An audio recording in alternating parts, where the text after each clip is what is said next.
이번에 치러진 경찰 공무원 시험 2차 어떠셨나요? 아마 평소보다 많이 어렵게 느껴져 당황하셨을 텐데요.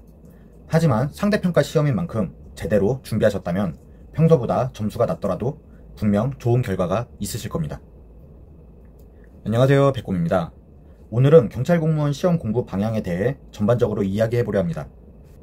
시험을 준비하실 때 기출문제만 봐도 된다고 생각하시는 분들이 많으실 텐데요. 네, 그만큼 중요한 거 맞습니다.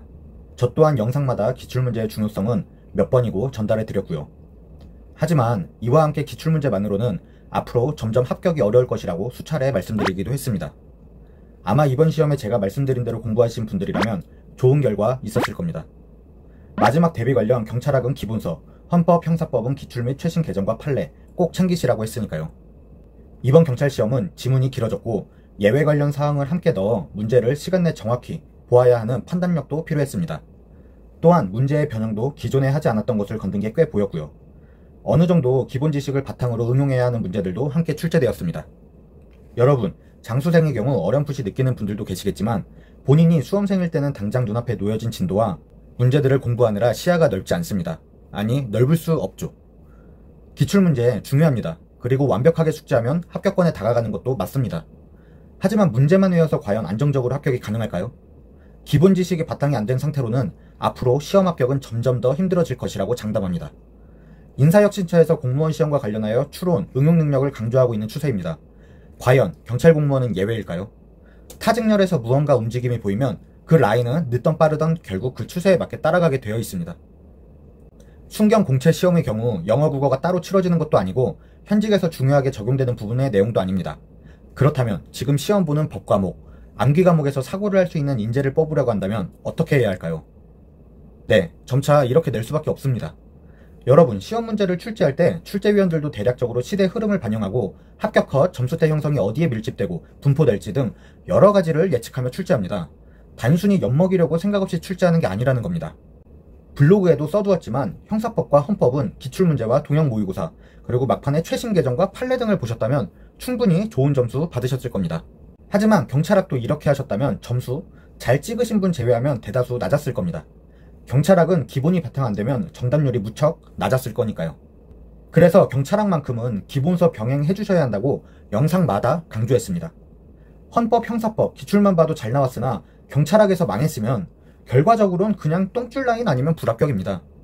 기출문제만 봤는데 다른 과목은 그래도 높게 나왔으니까 라며 불합격하셨어도 정신승리하는 게 맞는 겁니까? 이번에 경찰학 기출문제 하나도 안 보고 기본서만 보신 분이 75점 이상 맞으신 분들도 수두룩합니다. 기출문제만 강조하시는 분들이 계시는 것처럼 기본서만 공부하시는 분들도 계시고 저처럼 과목별로 흐름에 맞게 병행해서 하라고 하는 사람도 있는 겁니다. 평소 기본기가 튼튼하셨던 분들이라면 오히려 이 시험은 고득점으로 합격할 수 있었던 기회의 시험이었습니다. 이분들은 체력도 무난하게만 본다면 큰 문제 없이 최종 합격할 것이고요. 제가 말씀드리고자 하는 것은 기출문제가 중요하지 않다는 게 아니고 기본을 바탕으로 사고를 넓히면서 푸셔야 한다는 겁니다.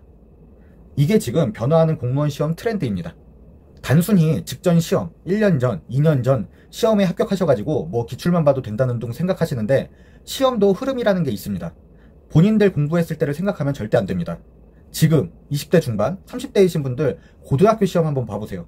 굉장히 어려워졌습니다. 매년 수준도 다르고 지침도 다릅니다. 경찰 시험도 트렌드가 달라진다는 겁니다. 저는 제가 최종 합격한 이후부터 꾸준히 시험에 관심을 가졌기에 벌써 10년 차가 돼갑니다. 매회 변화되는 문제를 느낄 수밖에 없어요. 기본 강의 한 번을 보더라도 사람마다 이해력의 차이가 있기 때문에 이후 기출만 보아도 합격하신 분들 많으실 겁니다. 그러니 기출문제가 중요하다 생각할 거고요. 이런 식으로 하나하나 유형을 다 따져가면서 말씀드리면 끝도 없습니다. 그저 제가 이렇게 영상을 찍으며 여러분들에게 조금이라도 이렇게 하라고 말씀드리는 것은 시험 준비를 하시면서 1년이든 2년이든 본인 시간을 투자하실 텐데 안정적으로 필기 합격하고 최종 합격까지 가는 평범하지만 가장 현실적이고 조금이라도 확률이 높은 방법을 알려드리고자 하는 겁니다. 그 과정에서 이번처럼 문제의 트렌드가 변화되는 부분들도 반영하여 점수가 평소보다 낮더라도 상대적으로는 충분히 합격 가능한 방향으로 공부하실 수 있게 도움을 드리는 것도 있는 거고요. 여러분, 하나하나 이유와 근거를 들면서 이렇게 하세요, 저렇게 하세요 할 수 없습니다. 그럴 시간도 없고요. 그냥 믿고 따라오시면 됩니다. 못 믿으시는 분들이나 제 방법에 의구심이 든다, 안 맞는다 하시면 안 보시면 되는 거예요. 장담하건대 강사님들이나 이걸 업으로 하시는 분들 외 경찰 시험과 관련하여 이렇게 영상 올리는 많은 사람 중에서 저보다 경찰 시험과 관련해 애정이 많은 분 많지 않다고 봅니다. 시험 과정을 다 겪었고 경기청, 서울청 최종 합격 경험과 그리고 이 단순히 합격을 했다 안 했다가 아니고 이후 공무원 시험 관련하여 매년 관심을 갖고 흐름을 지켜본 것, 그 시간들에 저는 자부심이 있기 때문에 자신이 있다고 말씀드리는 겁니다. 단순히 유튜브 영상 올리는 것 외에 개인적으로 케어하는 수험생분들 합격하시는 거 보면 그만큼 기분 좋은 일이 없어요. 필기시험과 최종 합격 발표 날이 제게는 가장 보람되는 날입니다. 성취감 느끼는 게 제 취미예요. 조회수 안 나와도 뭐 보는 사람 10명이고 제 말대로 하시는 분 1명만 있더라도 그 1명이 결국에는 최종 합격, 필기 합격 날에 합격했다고 고맙다고 연락 옵니다. 아무쪼록 이번 시험 치르시느라 고생 정말 많으셨습니다. 안정권 점수이신 분들은 체력 관리 잘 하시고 부상 정말 조심하시고, 부상 때문에 떨어지시는 분들이 매년 있거든요. 부상 꼭 조심하시고, 뽕줄 라인 분들은 추후 본인이 체력과 면접에서 역전이 가능할 것 같다 싶으시면 그냥 뒤돌아보지 말고 미친 듯이 한번 준비해보세요. 그리고 체력도 안 되고 필기도 컷이다 이러면은 며칠 쉬신 후에 필기 병행하시면서 체력과 면접 준비해보시길 바랍니다. 시청해주셔서 감사합니다.